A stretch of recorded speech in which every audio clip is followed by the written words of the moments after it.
Kima de m'avoir convié ce soir. C'est vraiment un grand plaisir pour moi, surtout que je retrouve beaucoup de camarades témoins des premiers pas du drapeau rouge vert noir. Je vais m'avoir convié donc à vous transmettre ma modeste expérience, et pour tous ceux qui sont, comme me disait mon camarade défunt Raoul Cyril Servat, camarade guadeloupéen, philosophe, qui était enseignant, professeur à l'Institut martiniquais d'études, camarade guadeloupéen qui militait avec nous d'ailleurs pour la préparation de la grève, de la bonne grève des ouvriers agricoles, qui était dans M. Lucomois. Il parlait de tous ceux qui, comme vous là ce soir, vous avez ce qu'il appelait le sens du pays.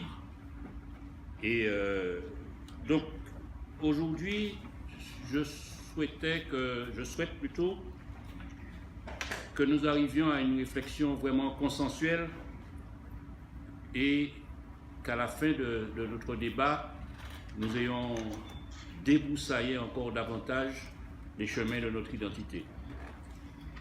C'est vrai parce que Édouard Glissant, dans le IVe siècle, disait que les Martiniquais, à l'époque, disaient au IVe siècle de leur existence, se demandent toujours qui ils sont. Et on peut dire que cette question-là n'est pas encore totalement résolue pour un certain nombre de Martiniquais. Même si mon désir clame dans ses chansons, nous savons que nous Martiniquais.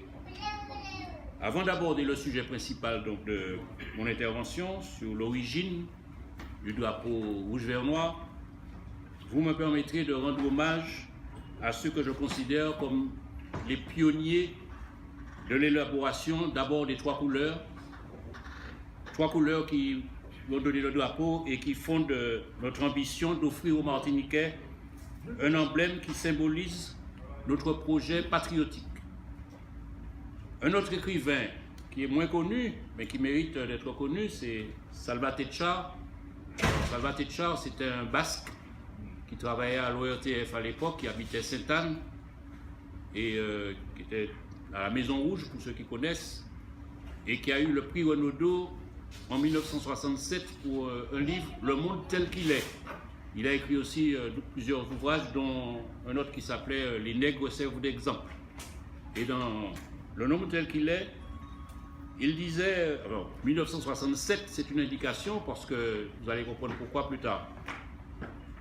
Il disait, les Martiniquais sont des déportés qui ont pour terre natale le camp même de leur proscription et qui tentent de faire de leur ancien bagne une patrie. Je trouve que c'est une véritable définition de notre projet martiniquais, quelles que soient nos opinions, notre religion, etc. En tout premier lieu, donc, je parlais des pionniers. Permettez-moi de citer Victor Lessort, le premier qui, avec à ses côtés des personnes comme Rodolphe Désiré, que tout le monde connaît, et Coco Anekouaï, entre autres, ils étaient 18, a assemblé les trois couleurs, rouge, vert, noir. Il les a assemblés sous la forme d'un drapeau que lui-même présente comme un drapeau un peu à l'image du drapeau français en bande verticale, rouge, vert, noir. Ces trois couleurs vont, dès cette période, nous sommes en 1963, dans les geôles françaises, à Fresnes, je crois, vont sceller l'identité en marche de notre peuple. Nous allons revenir, et d'autres camarades aussi pourront intervenir pour raconter un petit peu ce que beaucoup connaissent, l'épisode de la réalisation de ce drapeau de Victor Lessort. En tout cas, c'est le premier Martiniquais qui, dans des conditions, on peut dire, héroïques, a mis en place ces trois couleurs que nous, pourquoi pas, nous vénérons aujourd'hui. Ensuite, le deuxième personnage que comme je considère comme un pionnier, c'est Guy Cabor-Masson. Alors, Guy Cabor-Masson, véritablement, et je suis ému, parce que j'ai partagé avec lui tant de combats. C'était le témoin de mon mariage.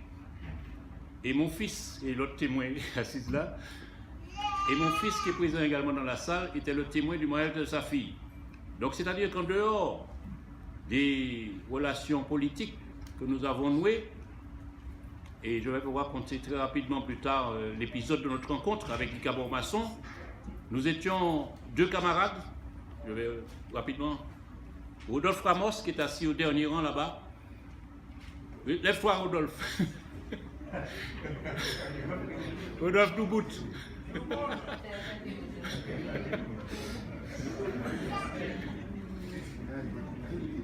Et bref, bon, nous avons rencontré Guy dans une boîte de nuit,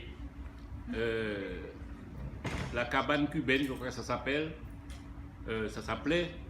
dans lequel jouait un orchestre cubain, Los Papines, avec Georges Pastel, qui était tumbalero. Et nous avons, dans des conditions, bon, je ne vais pas m'étendre, nous avons rencontré Guy. Et dans un livre, apparaît un livre posthume, il raconte que nous les trois, nous avons, pour ainsi dire, mis en place le premier mouvement indépendantiste martiniquais. Enfin, il parlait du MLNM. En tout cas, c'était la mini-section du mouvement de libération de la Martinique qui a eu après une antenne en Martinique. En tout cas, ce qui nous a réunis, nous nous sommes trouvés donc dans cet immeuble à Paris, en pleine effervescence politique. Nous sommes en 1968 et nous nous sommes retrouvés donc dans cet immeuble qui se trouve face à l'hôpital Lariboisière, où nous étions colocataires. Alors, je m'excuse, mais je donne l'anecdote parce que l'anecdote est plus éloquente que les analyses, quelquefois. Donc, il y avait Rodolphe, que je viens de Rasco, que je viens de citer. Il y avait Marie-André Mancé, d'Onznac. Marie-André, lève-toi parce que c'est important que je sais que tu es très timide et très modeste. Voilà. Je vous parlerai de Marie-André, c'est elle qui a cousu le premier drapeau rouge vert noir qui a été diffusé publiquement.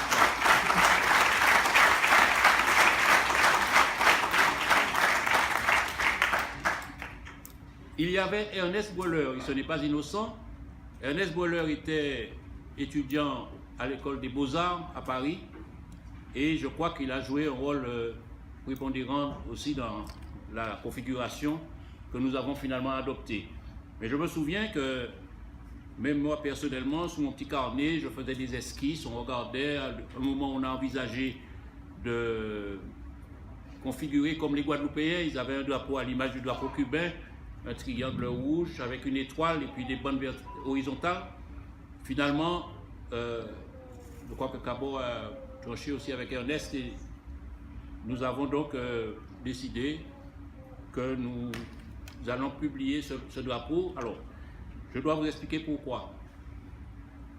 1968, parce qu'il faudra que je fasse un petit exposé sur le contexte français, contexte martiniquais, contexte international. C'est une période véritablement de feu dans le monde entier. En Amérique, en Asie avec la guerre du Vietnam, en Amérique du Sud avec les Tupamaros, et toute situation au Mexique, même aux États-Unis avec le Black Panther. Bref, c'est une période et nous étions dans le feu. Je vais vous donner deux exemples parce que maintenant on peut parler. Nous avions hébergé un Black Panther qui avait détourné un avion et nous l'avons hébergé. Nous, parmi les camarades que j'ai cités.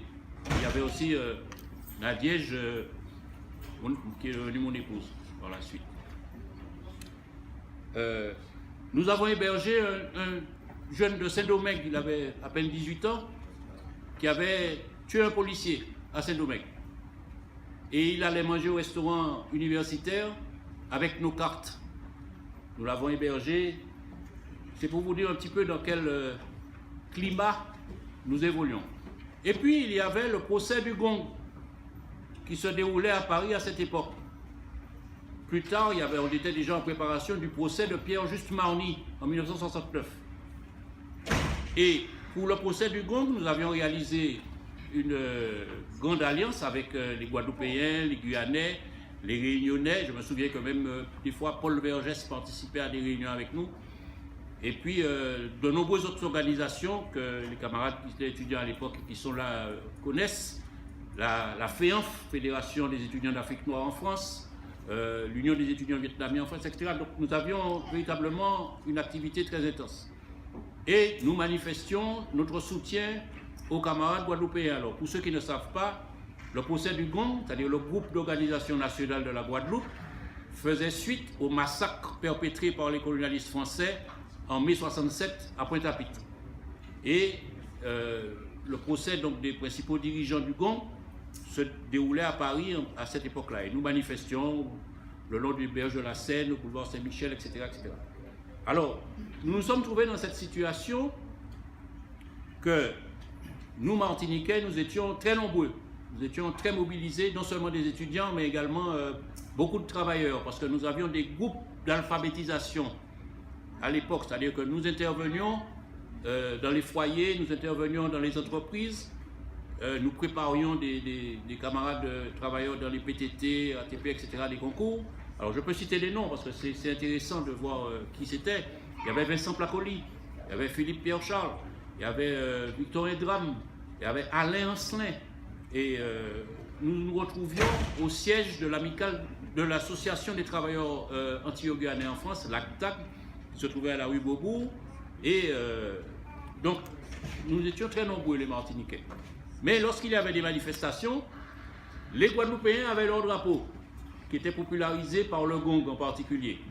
Les Guyanais avaient déjà le drapeau qu'ils arborent actuellement, même au niveau de leur collectivité, officiellement.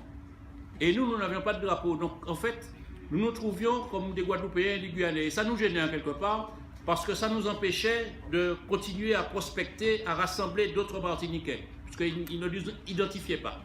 Et ça a été l'une des raisons, en dehors de tout ce que je vais dire plus tard, sur la symbolique, sur la spiritualité même du drapeau, ça a été l'une des raisons pour lesquelles nous avons décidé de nous munir d'un emblème, de drapeau, pour déjà nous démarquer, nous identifier et développer aussi notre lutte. Donc voilà déjà un premier point. J'ai parlé de Guy Cabot-Masson.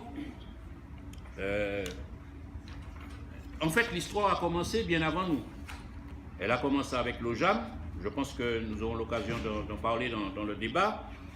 Et personnellement, en tant qu'étudiant, alors je me permets, je disais ça aux camarades, parce que quand je regarde l'assistance, bon, je ne vais pas dire que c'est une assistance à DARPA, mais la moyenne d'âge est assez élevée. Mais j'avais 18 ans, Ramos avait 19 ans, Marie-André avait 30 ans. Bref, Cabot était le plus âgé, il avait 30 ans. Donc, nous étions la jeunesse en avant. Et ça, je crois que c'est important. Alors, en tant qu'étudiant, je me rendais au siège de la GEM et je parcourais les archives qu'avaient laissées les anciens. Alors, les anciens, c'était Rodolphe Désiré, c'était Édouard de Lépine, je crois, oui, c'était Auguste Armet, Daniel Bliral, Daniel Boukman, etc. Donc, les archives étaient là. Et que vois-je dans ces archives? Je vois la brochure du procès de l'OJAM qui s'était déroulé en 1963 et qui avait regroupé, vous savez, les patriotes martiniquais qui avaient créé l'organisation de la jeunesse anticolonialiste martiniquaise. Et sur cette brochure qui relate le procès, avec les minutes du procès, les interventions des avocats, les déclarations des accusés, etc., sur la couverture, il y avait un drapeau. Et c'était le drapeau de l'OJAM. Mais il était en bande, il était disposé verticalement. C'est-à-dire qu'il y avait des bandes horizontales, mais disposées verticalement.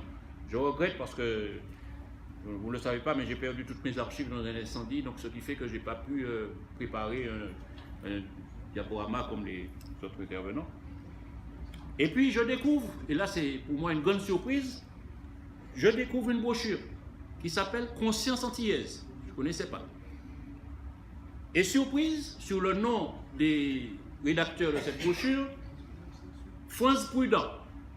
Alors, France Prudent, vous ne le savez pas, c'était mon médecin à Rivière-Pilote. Je ne savais pas que c'était un militant politique, et il était militant proche de l'OJAM. Et d'ailleurs, il nous racontait avec Georges Dru, quand nous l'avons interrogé, il nous racontait dernièrement que lorsqu'il a entendu qu'on a arrêté les camarades de Lausanne, il a fait disparaître les brochures, parce que c'est lui qui était responsable. D'autres noms que je vois, Maurice Louis-Joseph Doguet. Alors, les plus jeunes ne savent pas, mais c'est celui qui est devenu plus tard maire de Ducos, en 71. Je vois encore un autre nom, Raymond Boustad. Alors, Raymond Boustad, vous ne le connaissez pas, c'était un médecin, il est décédé. Et en plus, il était médecin de la PMI, c'est-à-dire de la protection infantile, à Rivière-Pilote. Donc, je découvre cette brochure et sur la couverture, un drapeau. Alors, le drapeau se disposait, excusez-moi, je suis obligé de faire des gestes, il était en forme triangulaire effilée vers le bas, avec des bandes horizontales rouge, vert, noir. Et France Prudent nous disait que ce document, cette brochure était rédigée en Martinique par les Martiniquais principalement, les noms que j'ai cités, mais était imprimée en Guadeloupe. Et il y avait un Guadeloupéen ou deux qui, de temps en temps, rédigeaient sur cette brochure. Et naturellement, pour moi, c'était une révélation, c'est-à-dire que je découvrais en fait l'existence des couleurs et du drapeau rouge, vert, noir.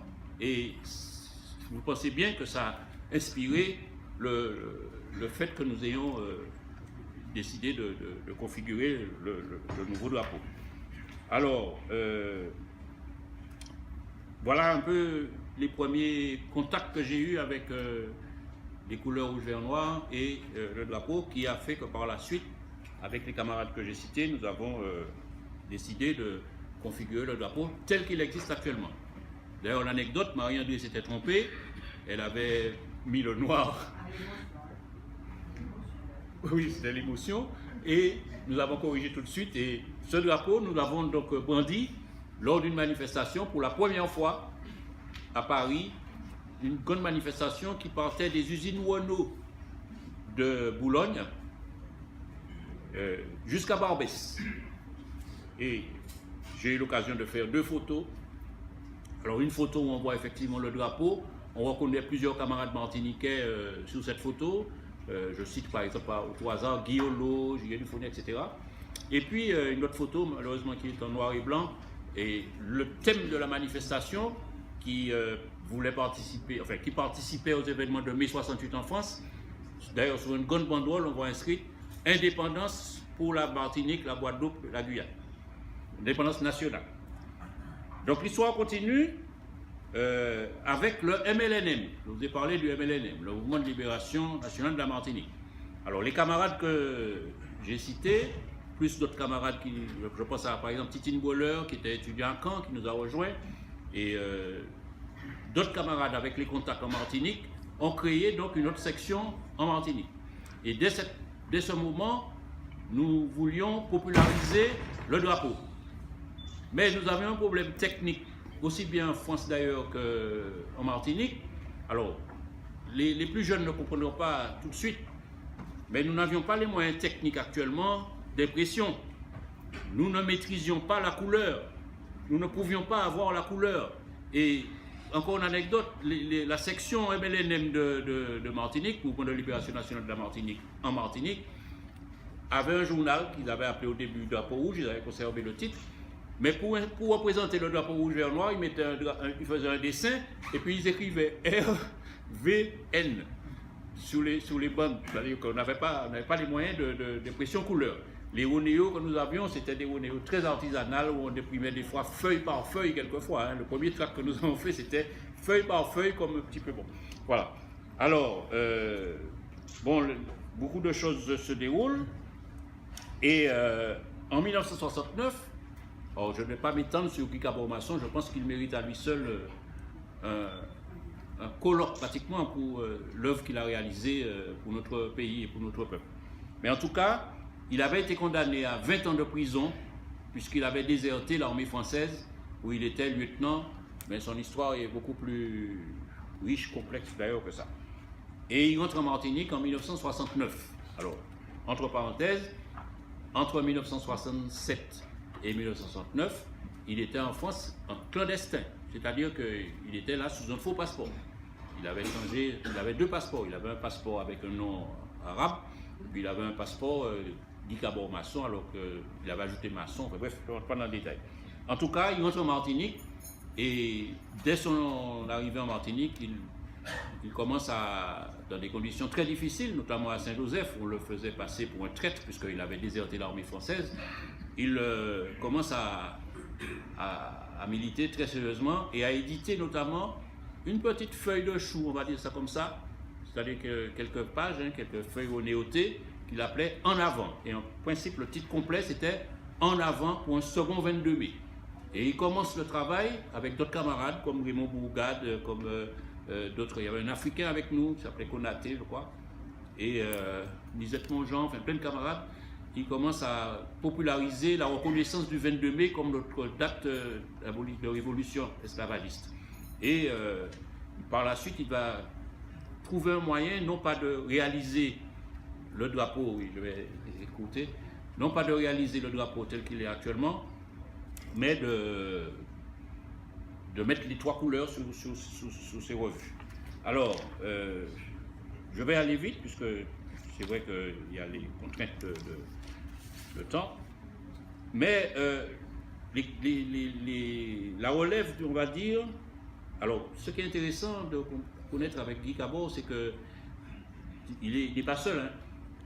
On ne sait pas, par exemple, que Michel Godzom, le maestro de la Perfecta, était le diffuseur de la revue En avant, avec les 3 couleurs. Et la relève est prise par la GEM. Donc je vais aller très vite, dans le débat on pourra peut-être développer. La GEM, à un moment, je deviens président de la GEM, après d'autres camarades comme Bravo, comme Lucrèce, etc. Et nous éditons un journal avec le drapeau sur le journal. D'abord Majumbe, le nom du journal, et puis ensuite Toujours ouvert. En 1971, d'ailleurs, la GEM organise un bal à Rivière-Pilote, avec, c'était audacieux pour l'époque, avec Malavoie et la Perfecta. Et sur chaque participant, nous épinglons un pin rouge, vert, noir. Chaque participant. Ensuite, alors, je vais vous donner des anecdotes, peut-être ça va aller plus vite. Nous éditons aussi une brochure sur septembre 70, où nous mettons également les couleurs que Guy Cabor maçon avait réalisées sur sa brochure. Et puis, ça c'est il faut le dire, les camarades de Rivière-Pilote, les jeunes de Rivière-Pilote qui étaient sous l'élan de l'arrivée à la tête de la municipalité par Marie-Jeanne, réalisent un drapeau immense. Un drapeau, je veux dire, qui faisait au moins 4 mètres sur 5 mètres, un drapeau immense. Et ils escaladent, enfin ils passent par la falaise qui domine le bourg, quand on regarde face vers le marin, et ils installent ça au haut d'un bambou de au moins 15 mètres, quoi, au bambou. Et je raconte ça souvent parce que c'était comique à l'époque. On n'entendait pas dans la journée, on ne le voyait même pas, mais dès qu'il faisait un peu l'après-midi comme ça, c'était un bruit, flap, flap, flap, flap, et les gens se demandaient ce qui se passait. Finalement, et on le voyait à ce moment-là, et le vent a déchiré le vert et le noir, et a laissé que le rouge. Et les gendarmes français de Rivière-Pilote ont arrêté un camarade, qui n'était pas d'ailleurs celui qui avait hissé le drapeau. Ils l'ont mis en garde à vue, sous la culpation presque, comme quoi ils auraient érigé sur le territoire national le drapeau d'une puissance étrangère. Et la puissance étrangère serait l'Union soviétique. Bon, finalement, ils l'ont relâché. Donc, je vais aller encore très vite pour vous donner une date importante de la présence du drapeau, c'est 1974. Alors, Cabor maçon, Jean-Louis Fonsa, Jean-Claude Lauréat et moi principalement, nous publions un journal qui s'appelle La Voix du Peuple. Et ce journal que nous diffusons partout en Martinique, comme nous pouvons, avec d'autres camarades bien sûr, porte le drapeau rouge, vert, noir. Et sous les stades partout, enfin, nous le popularisons. Et puis le grand pour moi baptême de la présence du drapeau en Martinique, c'est le 1er mai 1974. C'est-à-dire après les événements de Chalvet, nous organisons un 1er mai à Trinité. Robert Saï était là, comme d'autres, Edmond, etc. Et je crois qu'il y avait peut-être plusieurs dizaines de drapeaux, je ne me rappelle plus, mais les rues de Trinité étaient pavoisées de drapeaux rouge, vert, noir, et c'était une révélation, les gens posaient des questions, etc. etc. Donc, ensuite, il y a le groupe Simao, qui fait le journal Simao avec Marie Sainte, Negoué, Bravo, Roland Ménil, Fonz Agasta, etc. Et Joe Desormeaux, qui intervient aussi dans la même période avec sa maison d'édition, ses disques, où il utilise les 3 couleurs, rouge, vert, noir, qu'il appelle les éditions Lacaille. Alors permettez-moi encore, vraiment, faites-moi la faveur de me donner 2 minutes pour faire une petite analyse. C'est-à-dire que je crois qu'il faudra, dans le débat, on va peut-être préciser, voir les différentes étapes qu'il y a dans la réalisation du drapeau. Première étape, Victor Le Sort. Deuxième étape, Paris 68. Troisième étape, 74. Quatrième étape, Gare Saint-Malsa, à Sainte-Anne. Et l'étape actuelle. Donc, on va peut-être revenir sur ça.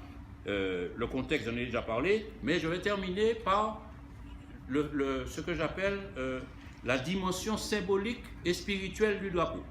Il ne s'agit pas d'avoir un morceau de tissu avec un bâton et puis pour dire qu'on a un drapeau, etc. Un peuple sans dimension symbolique, sans spiritualité, n'existe pas.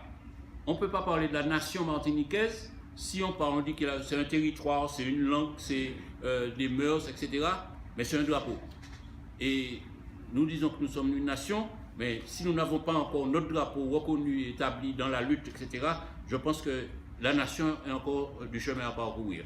Donc c'est sur ça que je voudrais terminer en disant qu'en homme, ce n'est pas en bête. En pays, ce n'est pas en cheptel. Ils ont essayé d'animaliser nous, ils ont essayé bestialiser nous, ils ont essayé de chosifier nous. Ils ont nous qualificatifs de bêtes, ils ont créé nous milates, qu'on milé, ils ont créé nous chabins, qu'on cabrit et puis moutons.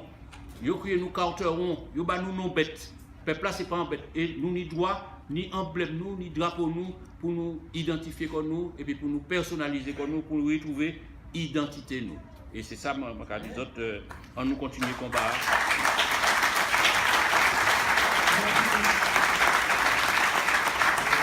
Merci beaucoup.